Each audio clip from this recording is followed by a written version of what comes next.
We all know and love our Next Generation episodes. The Best of Both Worlds, Yesterday's Enterprise, The Drumhead, Redemption, Darmok. As the seasons progressed, the series really hit its stride with so many wonderful episodes to choose from. But for this video, I decided not to focus on the more obvious choices like The Inner Light, Tapestry or All Good Things, and instead choose another 7 that are personal favourites of mine. 7 that may not get as much love as the likes of Chain of Command, Zarek or The Pegasus. To counteract that, I've also chosen 7 of the not so great episodes, because even intelligent, thought-provoking science fiction sometimes gets it wrong. So let's begin with the much maligned Season 1, and while yes, the series certainly got off to a shaky start, it did have some very good episodes. Heart of Glory, where 2 Klingon warriors try to convince Worf to help them take control of the Enterprise. Conspiracy, investigating the possibility of a parasitic race which has infiltrated Starfleet, Picard races back to Earth to uncover the truth. Data lore, on arriving at his homeworld, the crew discover what appears to be the remnants of another version of Data. 11001001. The Enterprise arrives at Starbase 74 to undergo maintenance and upgrades by a computer-dependent race called the Binars. But my pick for this season is the Arsenal of Freedom, where the Enterprise is sent to investigate the disappearance of the USS Drake and is attacked by an advanced automated weapon system. The original storyline was quite different, which saw Picard, not Crusher, badly injured and him admitting his feelings towards her. Gene Roddenberry, however, dismissed that idea as he didn't want to do a love story. The idea of the show was and still is a contemporary issue of weapons manufacturing, but I enjoy it as a simple, entertaining action episode. It's well paced, with good performances from Tasha Yar and Dr. Crusher.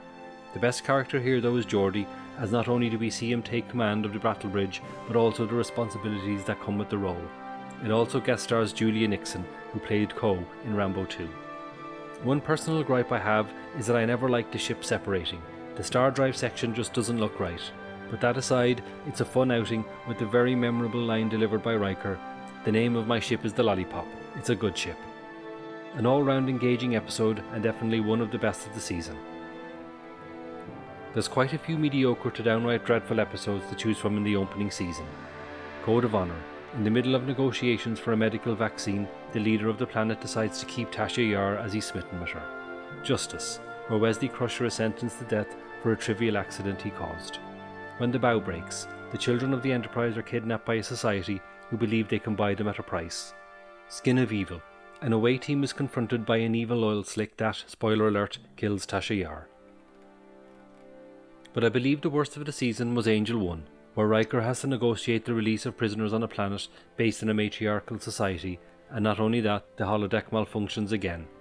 The idea of a reverse role society was done 1,000 times before, so the producers wanted to stay clear of the Amazonian women type trope, instead using the Den Apartheid as part of the show, where the men on the planet would be seen as the blacks of South Africa. This very good idea was shelved in favour of the utterly absurd sexual overtones throughout. Any genuine intention of expressing gender equality is completely lost in this ludicrous mess. This episode you would like to erase from memory, and that's saying something considering the stiff competition it had. Season 2 saw some changes in front of and behind the camera. Producer Robert Justman left for health reasons and was replaced by Rick Berman. Executive producer and head writer Maurice Hurley disliked Gates McFadden's acting so much that he got rid of her, to be replaced by Diana Muldaur as Dr. Pulaski, and Whoopi Goldberg joined the cast as the ever-wise Guinan. While a clear improvement on the first season, Season 2 had its problems, notably the aforementioned Dr. Pulaski. The writers tried to give her and Data the same dynamic as that of Dr. McCoy and Spock. But while Spock could easily defend himself, Pulaski's berating of Data came across as a child being abused by foster parents. Granted, the Pulaski character did mellow as the season went on and became more likeable, but never really gelled with the rest of the cast, both on and off camera. That being said, with Season 2 the show really began to hit its stride and some fine episodes were produced. Where Silence Has Lease. The Enterprise is trapped by a species that wants to understand humanity and emotion, but to fully comprehend this, half the crew must die.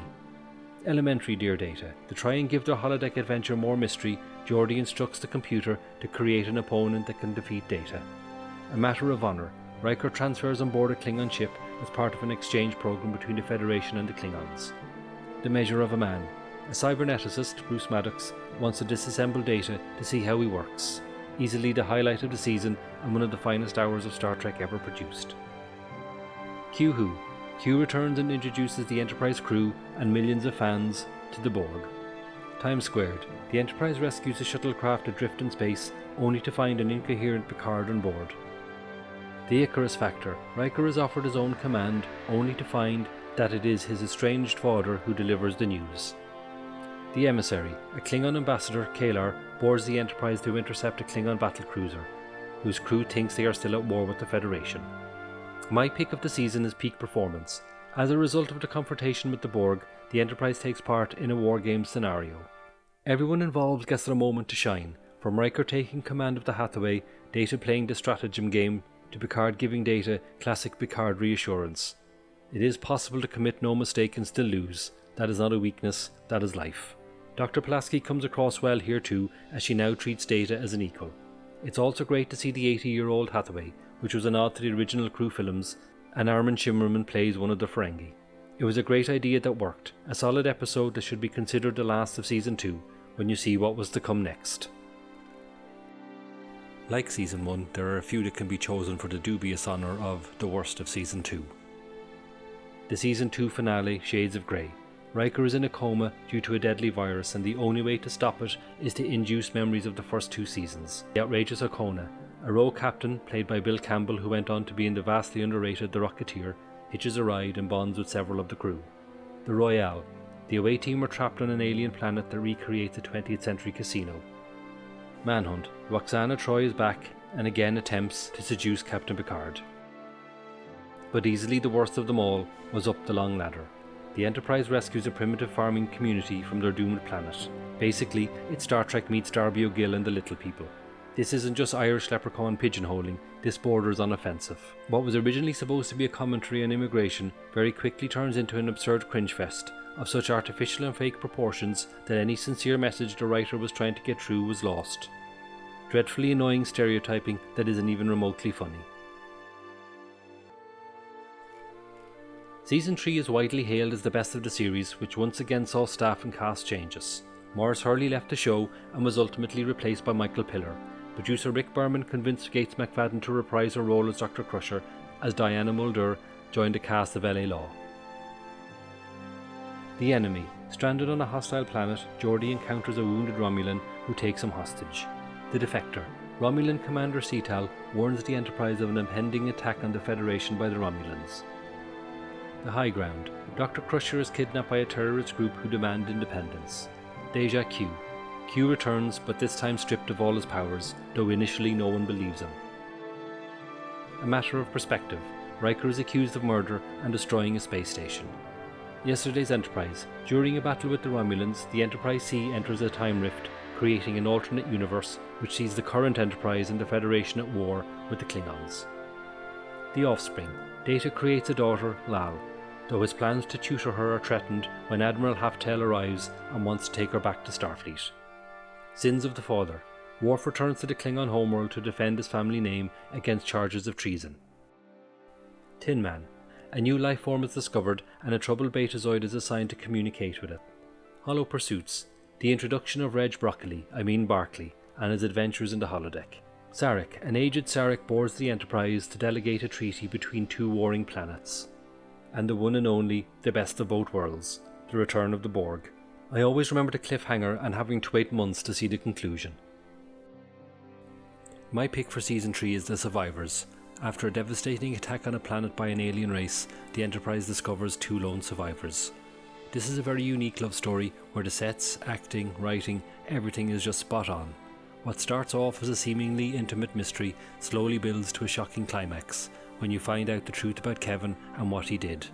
How, in a fit of heartbreaking loss, he destroyed an entire race of beings, billions of lives gone because they killed his wife. A revelation so powerful, not even Picard has any words.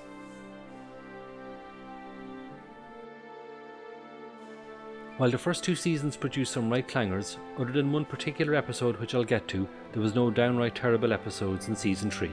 Even the weaker ones had some excellent moments. The bonding. When a boy's mother is killed on an away mission, Worf assumes responsibility for him. The vengeance factor, where Picard has to mediate the return of a criminal element to their peaceful homeworld.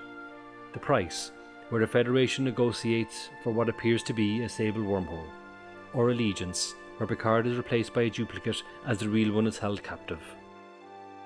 These episodes may not have been as good as the rest of the season, but they all had very good moments, like in The Bonding, where Worf accepts the young boy into his family with the Klingon ritual. But there is one truly horrible episode, Menage a Troi. Riker, Troi and Lwaxana are kidnapped by a Ferengi and Picard has to woo Lwaxana back. Ferengi episodes, along with another appearance of Lwaxana Troi, is just a recipe for disaster. Unfunny, unentertaining, and a terrible way to end a terrific run of really brilliant episodes. And of course the episode ends with Picard hamming it up reciting Shakespeare, the image that launched 1,000 memes.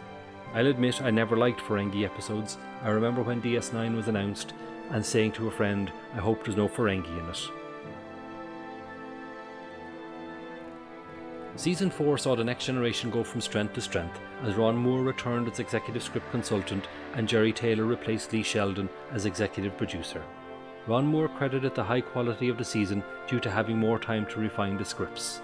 The loyalty of the Star Trek fans and the tolerance shown for the early missteps of the first 2 seasons were being paid off in full, with the excellent 3rd season, and now not only boldly going to a 4th, but now the audience were being rewarded with some of the finest hours of Star Trek ever produced. The Best of Both Worlds, which saw the rescue of Picard from the Borg ship. Family, the conclusion of the Borg story, seeing Picard go home to his chateau to face the demons of his experience. Brothers, Dr. Soong summons Data to his laboratory to give him emotions, but Lore has other plans. Remember Me, Crusher gets trapped in a parallel universe where the crew of the Enterprise are mysteriously disappearing. Reunion, K'Ehleyr returns to the Enterprise, surprising Worf by bringing their son aboard, a son he didn't know about. Future Imperfect, Riker awakens in sickbay to discover 16 years have passed and he's now captain of the Enterprise. Data's Day, a day in the life of Data, as he prepares for Chief O'Brien's wedding, learning to dance and dealing with the Romulans. The Wounded, a rogue starship captain launches a one-man war against the Cardassians. It is one of my all-time favourite episodes. The Nth Degree, Reg is back and this time his intellect has been enhanced by an alien race that just want to say hello. The Drumhead, a witch hunt develops for a Romulan collaborator that leads all the way to Picard, another classic. The Host, when a Trill ambassador dies while negotiating a planetary dispute, the host is transferred to Riker. The Mind's Eye, Geordi is captured and brainwashed by Romulans to assassinate a Klingon governor, to undermine the Federation Klingon treaty. In Theory, an ensign just coming out of a bad relationship falls for Data. Redemption, Worf returns to the Klingon homeworld in this concluding arc to restore his family honour. But my choice for this season is First Contact. The planet Malcor 3 is on the verge of attaining warp drive when Riker is injured and taken prisoner. I really like this one as it was seen from the guest point of view. It's basically every 1950s alien landing movie, but this time we, Starfleet, are the aliens. It was a very clever and thought-provoking episode. The moment when Picard and Troi beam in and you see the astonishment on the Malcorians' faces is fantastic. It also addresses the idea of First Contact. What happens when a race achieves warp and how do you deal with it? It was also the first time in Star Trek history that another race's perspective takes the lead, and that makes it a very special and unique idea.